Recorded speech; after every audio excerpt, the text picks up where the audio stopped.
Under today's tax and spending policies, the federal government faces a severe fiscal imbalance, driven by the runaway growth of entitlement spending. Our plan addresses this imbalance in a way that limits the size of government and promotes long-run economic growth. Our plan reforms Social Security, Medicare, and Medicaid to restrain the rise in federal spending. To promote saving and investment, our plan also replaces the income tax with a progressive consumption tax. Our plan repeals the 2010 health care law and institutes market-based reforms. Our plan limits federal health spending while increasing support for those who need the most help. Medicare will offer recipients subsidies and a choice of health insurance policies. Recipients with lower incomes and greater health risks will receive higher subsidies. Medicaid will be financed through block grants that give states greater flexibility.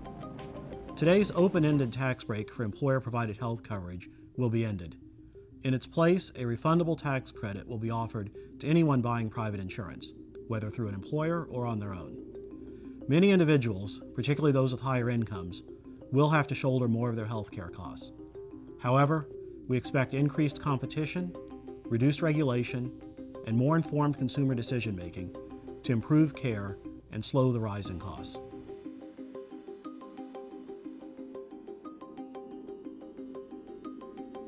Our plan improves Social Security for those who need it the most, increases personal saving by middle and high-income Americans, and provides incentives to work longer.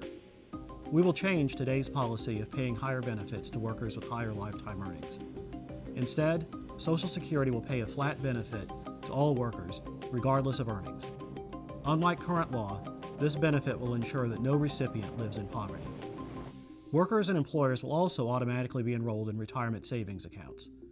Between the flat benefit and the savings account, total benefits will match or exceed those that Social Security currently promises, but cannot afford to pay. Our plan will also increase the early retirement age for Social Security gradually from 62 to 65. Those who cannot work longer will receive disability benefits and supplemental security income. Also, workers aged 62 and over will no longer have to pay Social Security taxes.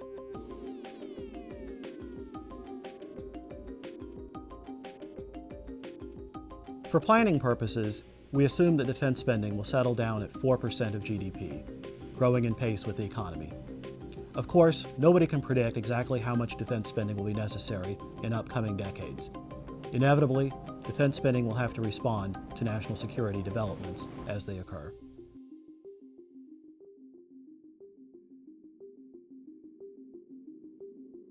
Our plan reduces many non-defense discretionary programs, with deep cutbacks in community and regional development, energy, and agriculture spending.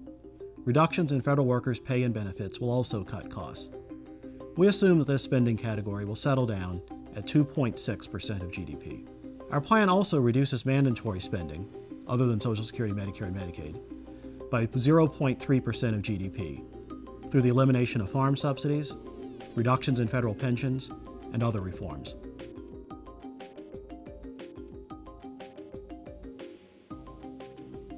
To promote economic growth, our plan eliminates the income tax's penalty on saving and investment. We replace the income tax with a Bradford X tax, which is a progressive tax on consumption. The X tax will have two parts. First, businesses will be taxed at a flat rate, around 35%, on their cash flow.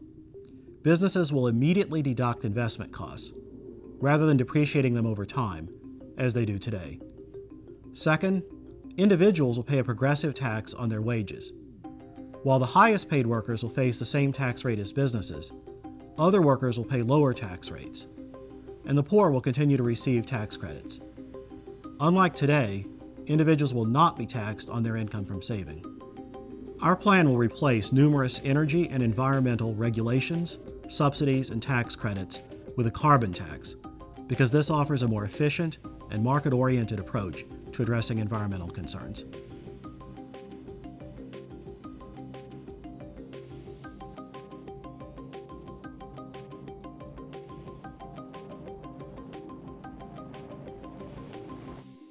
In summary, our plan at AEI narrows the fiscal imbalance, limits the size of government, and promotes long-run economic growth. Although these policies will require difficult choices, they will ensure a vibrant economy and fiscal stability, now and in the future.